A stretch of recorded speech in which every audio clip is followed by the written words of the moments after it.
Les salles noires, c'est sa passion, un amour du cinéma qui l'a conduite à lancer un des festivals dont on parle à New York, le Chelsea Film Festival.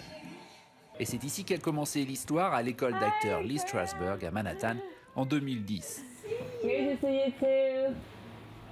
C'est ici que j'ai découvert une passion que je ne pensais pas avoir en France. Mais je me suis découvert moi-même parce que c'est une méthode qui est très profonde. On part de ses expériences personnelles pour pouvoir jouer au mieux, de façon authentique. Mais peu de temps après la sortie de l'école, Ingrid est victime d'un grave accident de la route qui l'oblige à renoncer à sa carrière d'actrice. Et j'ai pensé à aider les jeunes réalisateurs du monde entier et mettre en avant leurs projets, leurs œuvres, leurs films, leurs histoires.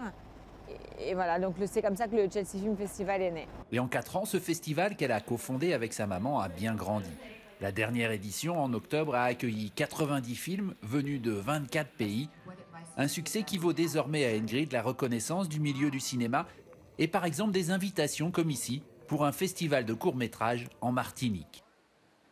Née d'une mère martiniquaise et d'un père pakistanais, Ingrid a passé les étés de son enfance sur l'île antillaise. Elle n'y était pas retournée depuis 6 ans, mais y est toujours aussi attachée. Ah oui, aussi.